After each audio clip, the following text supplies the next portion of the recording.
Hi, John Graybill again here with you. It is December 30th, 2016, and this is my walking video. I was watching last year's video, and one of the things that I was really surprised about is the way that I walk. I mean, in my mind, I don't see myself walking like this. I see myself walking normal. And so when I see somebody's reaction to the way that I'm walking, or I just see them looking at me, now I get what they're looking at. And I didn't see that because I don't feel like I'm walking this way. You can see it's a lot of, left and right. It's not straight, but in my mind, it feels like I'm walking normal. But when I watched that video, it was really like, wow, that's the way I walk? It was very strange. Has my walking style changed from last year? If it did, it's very subtle. I don't really notice it. I still don't have a whole lot of strength to be able to pick the leg up to move it, so it's more momentum. I'm noticing my hips, particularly my right one, it feels a little sore. I'm not sure why that is.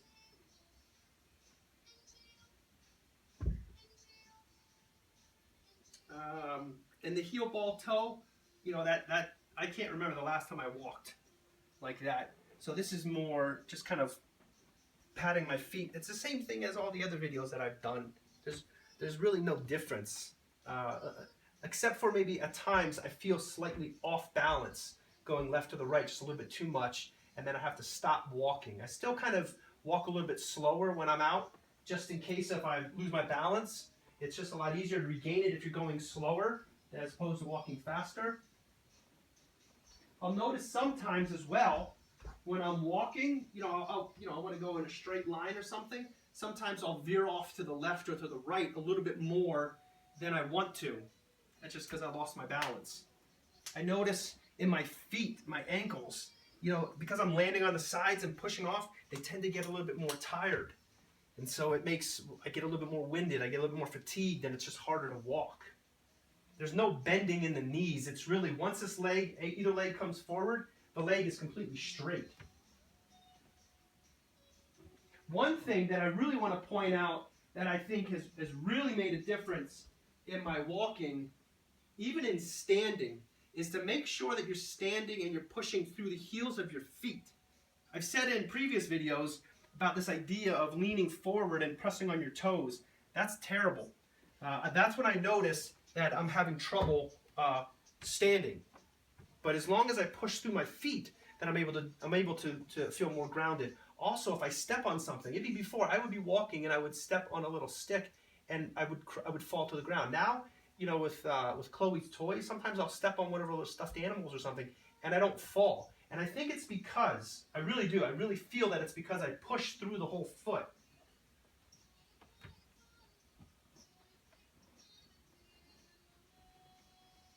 Again, there's a lot of belly movement, side to side, front to back.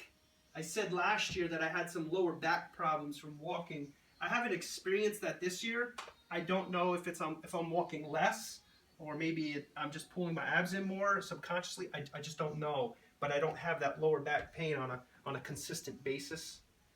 So I'm going to walk down one more time and then I'll come back.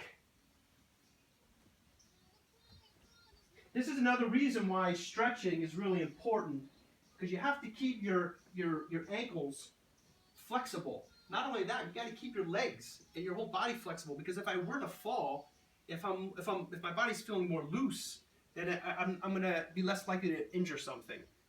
Whereas if I don't stretch, then if I fall, chances are I could get hurt a little bit more. But that's at least my philosophy, and I'm still walking today, so I think all of the work that I've done has done something to help this. So again, thanks for watching, and see you in the next video.